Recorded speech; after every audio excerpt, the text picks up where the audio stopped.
अस्सलाम वालेकुम वरहमतुल्लाहि वबरकातुहू। दोस्तों, आज 29 अक्टूबर 2025 है और यहाँ फ्रैंकफर्ट के साथ खुली जगह जहाँ पे घर ख़त्म हो जाते हैं, बड़ा ही खूबसूरत सा माहौल है।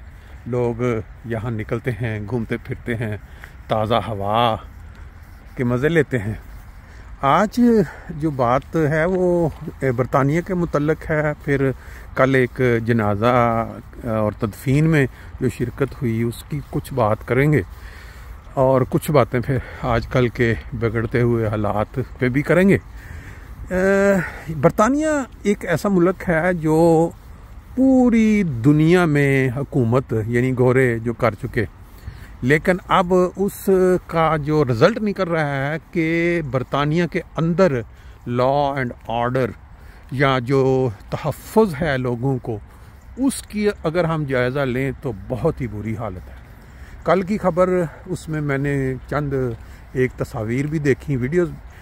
एक क्रेन के ऊपर यानी कि एक बाज़ार, भरे बाज़ार में क्रेन आई है और एक ऑटोमाट जो कि पैसों वाली मशीन होती है दिन दिहाड़े, जिसमें लोग अपने कार्ड से पैसे निकलवाते हैं, उस मशीन को क्रेन संगल डाल के उखाड़ रही है और उखाड़ के वो एक साथ पिकअप जो गाड़ी खड़ी है उसमें डाल रही है और वो गाड़ी जो है वो रफू चक्कर हो जाती है। और ये दिन दिहाड़े एक बाज़ार में हो रहा है। ये पूरी वीडियो भी बनी हुई है। और यानी एक ऐसा मुल्क जिसने पूरी दुनिया के ऊपर हुकूमत की हो, आज उसके अपने घर के अंदर क्या हालात बन चुके हैं। क्यों कि वहाँ तरह तरह की दुनिया जो है आके आबाद हो चुकी है। बड़े बड़े मुल्कों के जो बिगड़े हुए लोग हैं, जिनको अपने दीन का या अपनी सकाफत का कोई लिहाज नहीं, वहाँ आके ऐसी ऐसी हरकत कर रहे हैं। वहाँ ये तो एक छोटा सा केस है। अभी 2 रोज़ कबल मैनचेस्टर एयरपोर्ट पे पाकिस्तान से आई हुई फ़्लाइट के अंदर एक 65 साल खातून, उनके बैग से 25 किलो हीरोइन बरामद हुई। वो अल्लाह अल्लाह करके फ़्लाइटें चलनी शुरू हुई थी डायरेक्ट पाकिस्तान से, तो वो ही उन्होंने उस खातून को भी अरेस्ट कर लिया और फिर उसके जो जानने वाले फैमिली में 2 मेंबर बर्मिंघम एयरपोर्ट पे, उनको भी अरेस्ट किया गया। उनकी तहकीक चल रही है। पैसे का लालच, माल की हवस, इसने आज की दुनिया को तबाह करके रख दिया। अभी कल हम वो तदफीन में शामिल हुए, बहुत ज़्यादा लोग थे, क्योंकि तकीउद्दीन साहब जो हैं उनको फ्रैंकफर्ट में, बल्कि जर्मनी में, बड़े बाहर से लोग आए हुए थे। कनाडा से भी थे अजीज़, इंग्लैंड से भी दोस्त थे और यहाँ जर्मनी से, यूरोप से। तो वो इतने हर दिल अजीज़ शख्स थे एक्सक्यूज़ मी, कि उनके लिए लोग बड़ी बड़ी दूर से और करीब से शामिल हुए। आज ही उनके सदर साहब से मेरी बात हो रही थी, जो कि मुश्ताक चट्टा साहब हैं। उन्होंने उनकी ऐसी खूबियाँ बयान की तकीउद्दीन साहब की और हवाले देखे कि उनके दिल में जो जमाती निज़ाम के तहत ओहदेदार हैं, उनकी इज़्ज़त, रिस्पेक्ट किस लेवल की थी। बड़े बड़े क्रिटिकल मौके पे जब सदर साहब ने उनको कुछ मशवरा दिया या उन्होंने कहा, तो उन्होंने फौरी बग़ैर लंबी चौड़ी क्या कहते हैं बहस से उन्होंने उसको माना और उसके बाद उनको फ़ायदा भी हुआ उसका।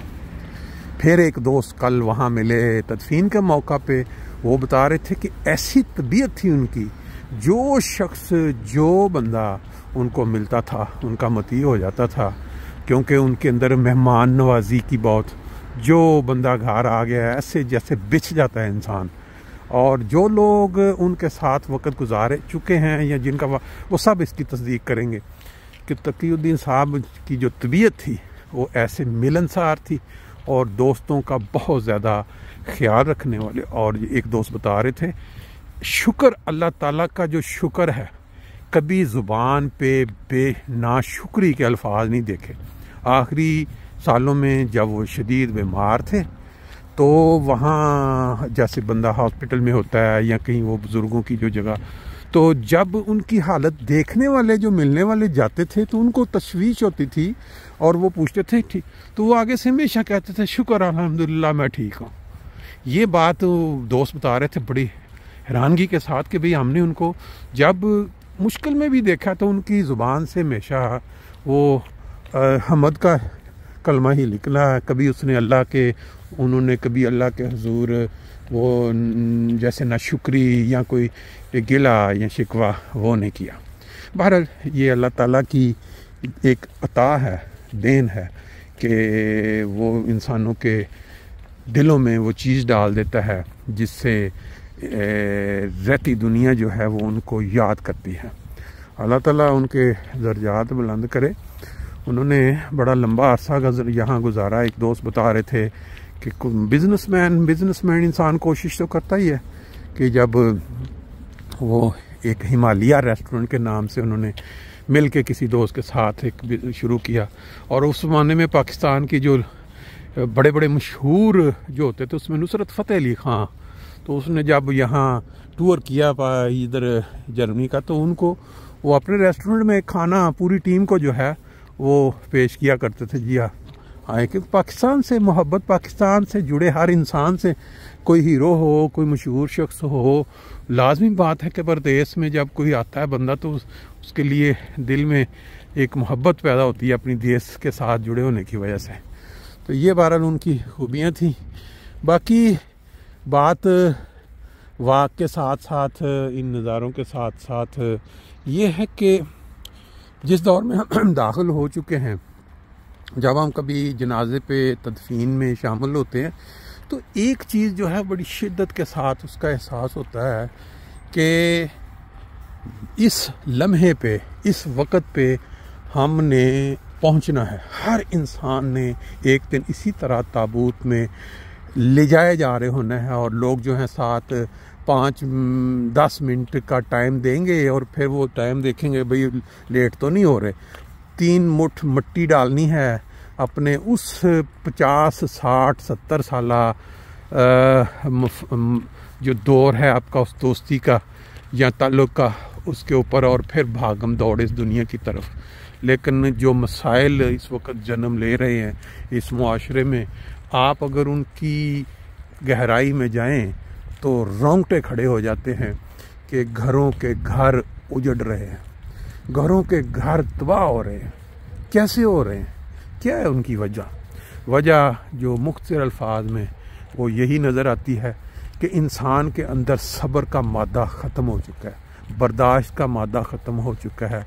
सोशल मीडिया की इस फरावानी ने, इस बहुतात ने इंसान का वो सोच समझने वाला मादा जो है वो मार दिया है।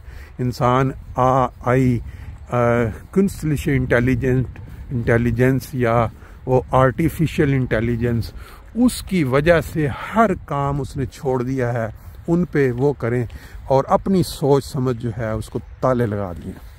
अब आप देखें घरों में, आप एक नहीं, जहाँ भी दुनिया के किनारे पे आप बस रहे हैं, अपने घरों में, अपने रिश्तेदारों में, अपने हमसायों में, इर्द गिर्द अगर जायज़ा लें तो जो हालात आज से 10-20 साल पहले होते थे फैमिलियों में, उससे ज़मीन आसमान का फ़र्क पड़ चुका है।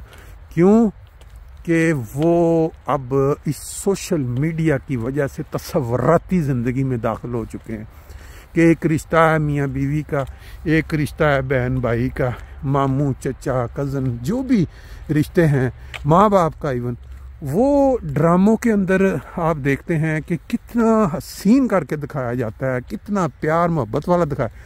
अब वो इंसान तसव्वुर करता है अपनी रियल लाइफ में उसी तरह का, अपने पार्टनर से, अपने माँ बाप से, अपने बहन भाइयों से, कज़न से, मामू चचा से, बच्चों से, लेकिन हकीकत में वो होता नहीं है। और फिर वहाँ प्रॉब्लम शुरू हो जाती है कि जो तसव्वुरात में देखा होता है वो नहीं मिलता। लड़ाइयाँ घरों के अंदर, माल के ऊपर, छोटी छोटी चीज़ों के ऊपर चपकलश है, क्योंकि इंसान को ये लगता है कि जैसे ये दिखाया जा रहा है सोशल मीडिया में कोई मुश्किल ही नहीं है। रिश्ता ख़त्म हो जाए, कोई टूट जाए, कोई नाराज़गी हो जाए, कोई फ़र्क नहीं पड़ता। ये सोशल मीडिया हैंडी हमारे हाथ में है, हम दुनिया को एंजॉय करते रहेंगे और करीबी जो रिश्ते हैं, जो एहसास वाले, मरते हैं तो मर जाए। अब ये हालात बड़ी तेज़ी के साथ इधर। बहरहाल हमारा व्लॉग लंबा हो गया है, बाकी इंशाल्लाह ताला फिर अगली दफ़ा जब कोई बात होगी, नुक्ता होगा, तो उसके साथ दोबारा हाज़िर होंगे। आज के लिए इतना ही, बहुत शुक्रिया। दुआ में याद रखें और ख़ास तौर पे एक दूसरे की तरफ ज़रूर नज़र रखें। अगर कोई चीज़ आपको नज़र आ रही है कि टूट रही है, तो जिस हद तक आप कर सकते हैं उसमें इन्वॉल्व हो के उसको टूटने से बचाएं। अल्लाह सबको तौफीक दे, आमीन।